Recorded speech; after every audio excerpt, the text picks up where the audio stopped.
महाराष्ट्र में पिछले कुछ दिनों से हो रही बारिश से न कि लोगों के ही जनजीवन पर इफेक्ट हुआ है, बल्कि किसानों को भी भारी नुकसान हुआ है। आपको बता दें कि हालात ऐसे पैदा हो गए हैं कि अब किसानों की फसल के लागत को भी मिलना मुश्किल हो लग रहा है। खबर है महाराष्ट्र के बीड जिले के अंतर्गत आने वाले अंबाजोगाई तहसील की, जहां भारी बारिश के चलते सोयाबीन की फसल बड़े पैमाने पर नुकसान हुआ है। बारिश और जल जमाव के चलते फसल बर्बाद होने की वजह से किसानों की दिक्कत बढ़ गई है। महाराष्ट्र के कई जिलों में पिछले कई दिनों से हो रही लगातार बारिश के कारण खेत तालाब में तब्दील हो गए हैं। वहीं इस आपातकालीन काल से निपटने के लिए किसान सरकार से मुआवजे की मांग कर रहे हैं। खेतों में बारिश के कारण पानी भरने से सोयाबीन की फसल पूरी तरह से बर्बाद हो गई है। साथ ही किसानों ने कहा कि बारिश के कारण सोयाबीन की खेती के लिए खर्च हुए पैसे भी निकालना मुश्किल हो गया है। इतना ही नहीं, प्रशासन और सरकार की तरफ से पिछले 3 साल से फसल का बीमा और कोई भी अनुदान नहीं मिला है, जिसके चलते किसानों की आर्थिक स्थिति अब बिगड़ती जा रही है।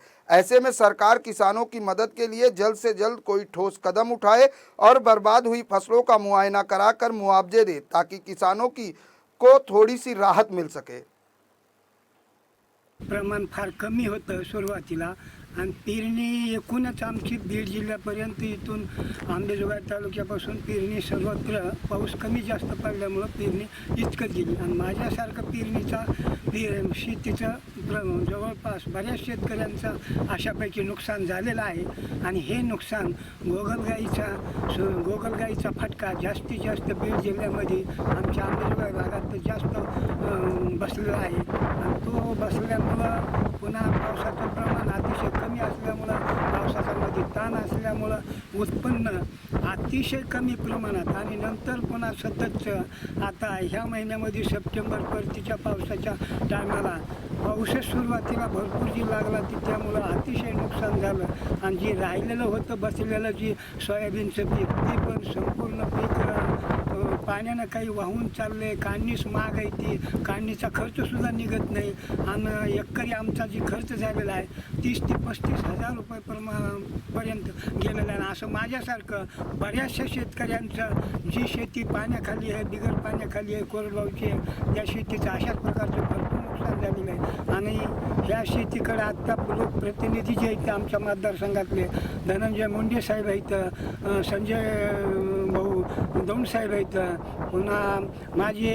आमदार मॅडम आहेत पंकजाताई मुंडे मॅडम, कुणीच आमच्या भागात आलेलं नाही। ज्या भागात गेलेत ते बघून गेलेत, पण त्यांची काही बऱ्याचशा शेतकऱ्यांचे माझ्यासारखं नुकसान झालेलं आहे, तर त्या नुकसानाची दखल कोणी घेतलेली नाही।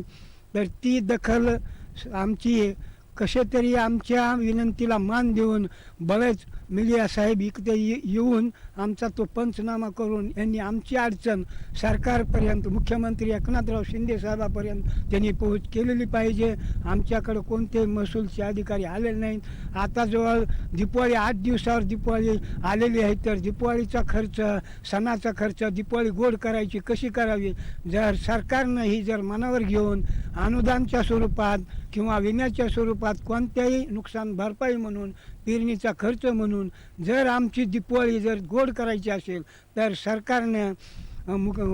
प्रत्यक्ष मुख्यमंत्री साहेबांनी याचा दखल घेऊन माझ्यासारख्या बऱ्याच शेतकऱ्यांची दखल घेऊन त्यांना नुकसान भरपाई जास्तीत जास्त देण्याचा प्रयत्न करावा।